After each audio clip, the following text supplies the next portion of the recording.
दोस्तों, आप सबको चैनल से एक बार फिर से इस वीडियो में मैं आपका स्वागत करता हूं। दोस्तों, ये वीडियो आप सभी के जीवन के लिए बहुत ही महत्वपूर्ण है और इस वीडियो के माध्यम से आज मैं आपको बहुत ही महत्वपूर्ण बात को बतलाने आया हूं, जो कि है व्यभिचार के ऊपर में।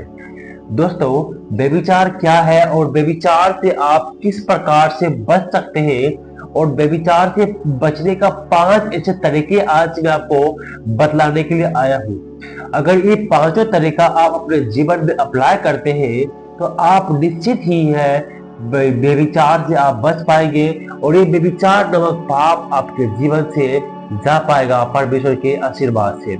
इसीलिए वो 5 उपाय क्या है जो हमें व्यभिचार से बतलाता है, बताता है।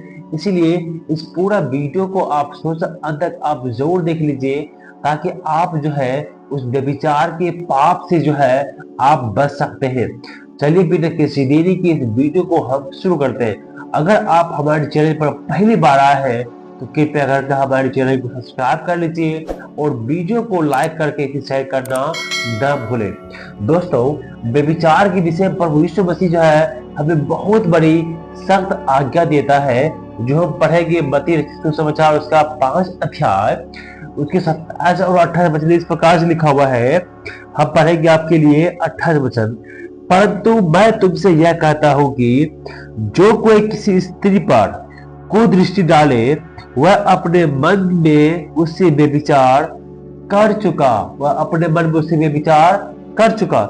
इससे पहले जो 27 पद में लिखा हुआ है, तुम सुन चुके हो कि कहा गया था कि व्यभिचार न करना, लेकिन वे प्रियो प्रभु यीशु मसीह का जो आदेश है यहाँ बहुत ही आज्ञा सख्त है। अर्थात इसका मतलब है व्यभिचार जो है सिर्फ शारीरिक नहीं होता है, व्यभिचार जो है मन के द्वारा भी किया जाता है। क्योंकि आप जानते हो कि व्यभिचार जब कोई एक लड़का एक लड़की जो है गलत नियत से गलत तरीका से किसी के साथ में संबंध रखता है, वो व्यभिचार होता है, वो शारीरिक होता है। लेकिन अगर जो आप एक लड़का है और आप किसी लड़की को देख करके आपके मन में गलत ख्याल भी आपने ले आया है, तो आप जो है उस मन के द्वारा व्यभिचार से कर लिया है। ये प्रभु यीशु मसीह आपको बताना चाहता है। इसीलिए व्यभिचार जो है मन के द्वारा भी होता है, और जब मन के द्वारा व्यभिचार कर लेते हैं वो भी एक पाप के श्रेणी में आता है, यह भी एक पाप है। अगर आपके जीवन में ऐसा पाप है, आप जो है मन के द्वारा व्यभिचार कर रहे हैं, मन के द्वारा पाप कर रहे हैं, तो आप निश्चित ही जो है जब परमेश्वर आपका न्याय करेगा तो आप जो है नरक के आग में चले जाएंगे। इसीलिए सबसे पहले क्या करें, अपनी आंखों और मन को पवित्र रखें। अपनी आंखों को, अपने मन को आपको पवित्र रखना होगा। जब तक आप अपने आंख और मन को पवित्र नहीं रखेंगे तब तक जो है आप अपने इस जो व्यभिचार की जो पाप है इससे आप जो है नहीं बच सकते हैं। इसीलिए अपनी आंखों को आप पवित्र रखें, अपने मन को आप साफ रखें और किसी के विषय में कुछ गलत विचार अपने मन में न लाए और गंदी चीजों को आप जो है अपने नजर से ना देखें और उन चीजों से अपने मन को हटाएं। ज्यादा से ज्यादा आप जो है बाइबल का अध्ययन करें और प्रार्थना करें। और ये था आपको पहला कदम क्या उठाना था, क्या करना था, अपनी आंखों और अपने मन को पवित्र रखने की जरूरत है, ताकि आपके मन में किसी के प्रति बुरे ख्याल भी न आने पाए। अगर जो बुरे ख्याल आपके मन में आता है तो आप उससे व्यभिचार कर लिए, आप उससे पाप कर लिए। इसीलिए आप अपने मन में भी बुरे विचार को नहीं लाना है। और दूसरा बात में आपको क्या कदम उठाना है, परमेश्वर का भय रखें और प्रार्थना करें। हाँ, परमेश्वर से आपको डरना होगा, क्योंकि जो कोई पाप करता है परमेश्वर उसे जो है, अगर जो व्यक्ति समय रहते हुए उस पाप से पछतावा नहीं करेगा तो परमेश्वर जब आपका न्याय करेगा उसी समय में आपको परमेश्वर आग के कुंड में अर्थात नरक में डाल देगा, जहां रोना और दांतों का पीसना होगा। इसीलिए नरक जाने से बचने के लिए आपको परमेश्वर से डरना होगा और उस महान ईश्वर से आपको उस पाप के लिए प्रार्थना करना होगा, ताकि आपसे वो पाप जो है न हो सके, क्योंकि वचन में लिखा हुआ है पहला तिमुथियुस उसका 4 अध्याय उसका 4 और 5 में लिखा के अनुसार अपने शरीर को पवित्रता और आदर के साथ संभालना है।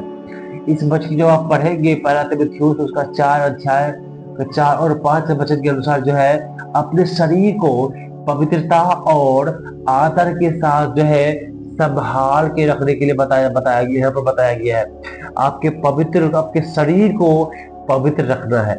आपके शरीर के द्वारा कोई भी पाप जो है, शारीरिक पाप हो या मानसिक पाप हो या मन के द्वारा हो, शरीर के द्वारा किसी के भी द्वारा जो है आपको पाप नहीं करना है।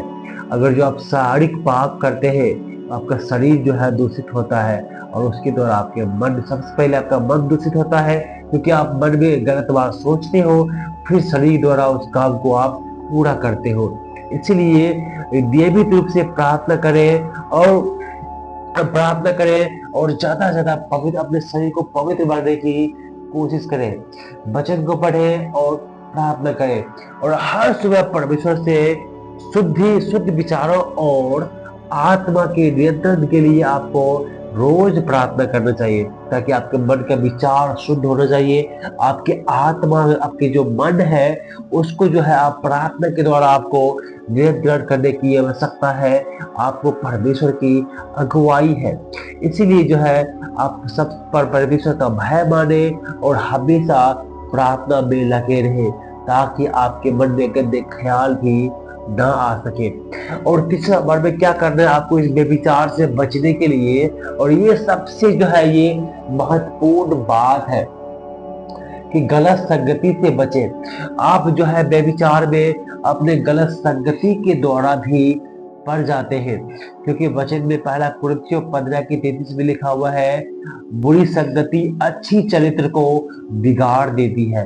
अर्थात बुरा संगति अच्छी स्वभाव को बिगाड़ देता है। अगर जो आपकी संगति गलत लड़कों से है, गलत लोगों के साथ में आप उठते बैठते हैं, तो हो सकता है कि उनके द्वारा भी आपके जीवन में ये पाप आ जाए, उनके द्वारा आपके जीवन में व्यभिचार नामक पाप आ जाए। तो इसीलिए आप हमेशा अच्छे लोगों की संगति करें। जो लोग अच्छे स्वभाव के हैं, जो लोग सही रास्ते पर चलते हैं, उनका संगति करें। गलत लोगों का संगति आप बिल्कुल भी ना करें। अगर जो आप गलत लोगों की संगति करेंगे तो निश्चित ही जो है आपका आदत बिगड़ जाएगा और आप जो है इस व्यभिचार के पाप में फंस करके अंत में आप जो है नरक की आग में चले जाएंगे। इसीलिए आप अपनी संगति को बदलें। आप हमेशा अच्छे लोगों से संगति करें, ताकि आप जो है इस व्यभिचार के पाप से आप बच सको। और उसके बाद में चौथा बार में जो आपको कदम उठाना, क्या करना है, विवाह को पवित्र मानना होगा। अगर आप शादीशुदा है तो आजकल देखते हैं बहुत सारे, आप आजकल अगर जो क्राइम न्यूज देखते हैं, शादीशुदा महिलाएं अपने पति को मार दे रही है। शादीशुदा लड़के लोग अपने पत्नी को होते हुए कहीं और अफेयर कर रहे हैं। तो शादी को जो अपवित्र कर दिया इन लोगों ने, क्योंकि वचन में लिखा हुआ है, जब वचन को आप पढ़ते हैं इब्रानियों की किताब उसका 13 अध्याय उसका 4 वचन में लिखा हुआ है विवाह सब में आदर की बात समझी जाए और विवाह बिछोना निष्कलंक रहे, क्योंकि परमेश्वर व्यभिचारियों और परस्त्रीगमों का न्याय करेगा। इस वचन में परमेश्वर कहता है विवाह बिछोना निष्कलंक रहे। अर्थात अगर जो आप शादीशुदा है तो आपका जो पत्नी है, सिर्फ दिल लगी आपको आपके पत्नी से ही करना है। आपको गैर के पति से या पत्नी से आपको दिल लगी नहीं करना है। आजकल के जमाना में एक पत्नी घर में रहते हुए दूसरे के पत्नी पर नजर रखता है लोग, और दूसरे के पत्नी से लोग प्यार करता है, जिससे व्यभिचार होता है। और व्यभिचार के बाद ये बात जो है क्राइम में भी तब्दील हो जाता है। इसीलिए जो है परमेश्वर कहता है विवाह बिछोना निष्कलंक। अर्थात आप जो शादीशुदा है, आप अपने पत्नी के अलावा किसी के पर भी बुरी नजर आप न रखें। अगर जो आप महिला है, आप अपने पति के अलावा दूसरे पर किसी तरह की गंदी नजर या गंदी नियत न रखें। आपका विवाह बिछोना निष्कलंक रहेगा, तभी जो है आप इस व्यभिचार से बच पाएंगे। अन्यथा आप व्यभिचार के पाप करेंगे। इसलिए अपने जीवन और सबसे महत्वपूर्ण बात यह है, अपने जीवन साथी के प्रति आपको वफादार रहना होगा। तभी आप व्यभिचार से बचने का एक सबसे सुंदर रास्ता है। अगर जो आप व्यभिचार से बचना चाहते हैं तो आपका जो जीवन साथी है, आपका जो पत्नी है, आपका जो पति है, अगर जो आप लड़की लोग मेरा वीडियो देख रहे हैं आपका पति, अगर जो लड़का देख रहे हैं तो आपका पति, अपने जीवन साथी के प्रति आपको वफादार रहना होगा। जब तक आप अपने पत्नी के साथ, जीवन साथी के साथ वफादार नहीं रहेंगे, तब तक जो है आप इस व्यभिचार से नहीं बच सकते। व्यभिचार से बचने का सबसे आसान तरीका है कि आप अपने जीवन साथी के प्रति वफादार रहें, उसको आप धोखा न दें, एक पत्नी रहते हुए दूसरे पत्नी पर नजर न रखें। इसलिए इन बातों को जितना जल्दी आप समझ जाएंगे उतना जल्दी आप व्यभिचार से बच जाएंगे। इसलिए आप अपने जीवन साथी के प्रति आप जो है वफादार आपको रहना होगा, तब जो है आप व्यभिचार के पाप से आप बच पाएंगे, नहीं तो आप जो है व्यभिचार में पड़ जाएंगे। और पांचवा बार में जो सबसे महत्वपूर्ण कदम आपको उठाना है, क्या करना है, आत्मिक युद्ध के लिए तैयार रहना। हाँ, वचन बताता है यहाँ पर एफिसियों 6:11 में लिखा हुआ है कि सारे हथियार बांध लो क्योंकि तुम शैतान की युक्तियों के सामने खड़े रह सको। परमेश्वर का हथियार क्या है? वह है परमेश्वर का पवित्र वचन। व्यभिचार जो है शैतान की एक चाल है और हमें उससे लड़ने के लिए आत्मिक रूप से तैयार रहना होगा। शैतान आपको हमेशा इस व्यभिचार के पाप में गिराना चाहेगा, लेकिन आप अगर जो आत्मिक हथियार ले लेते हैं, वो हथियार है आपका आत्मिक हथियार है वो परमेश्वर का वचन और प्रार्थना। जब आप परमेश्वर के वचन को मनन करेंगे, पढ़ेंगे और प्रार्थना करेंगे, यही आपका आत्मिक हथियार है। जब भी शैतान आपके मन में व्यभिचार का पाप का मन डालेगा, ख्याल डालेगा, तब आपके मन में जब परमेश्वर को वचन आएगा कि नहीं ये ऐसा करना पाप है, ऐसा करना व्यभिचार है, तब उस चीजों से आप जो है बच पाएंगे। और आप इस व्यभिचार से बचने के लिए आत्मा के फल को अपने जीवन में लागू करें। आप सब भली बात जानते हैं आत्मा का फल क्या होता है। अगर जो आप बची है तो आप जानते हैं आत्मा का फल क्या होता है। पवित्र आत्मा के फल को अपने जीवन में लागू करें, तभी आप इस व्यभिचार से बच पाएंगे और आप एक सच्चा पवित्र जीवन जी पाएंगे और प्रभु में, मसीह में जीवन में आप और अपने आत्मिक जीवन में आप जो है आगे बढ़ पाएंगे। इसीलिए इन बातों को जितना जल्दी आप समझ जाएंगे उतना जल्दी जो है आप इस व्यभिचार नामक पाप जो है आप बच जाएंगे। इसीलिए इन सारे बातों को आप जो है अपने जीवन में लागू कीजिए। दोस्तों, मैं उम्मीद करता हूँ कि वीडियो आपको पसंद आया होगा। अगर जो अभी वीडियो आपको पसंद आया है तो हमारे चैनल को आप सब्सक्राइब कर लीजिए। वीडियो को लाइक करके इसे आप शेयर करना न भूलें। परमेश्वर आप सबको आशीष दे।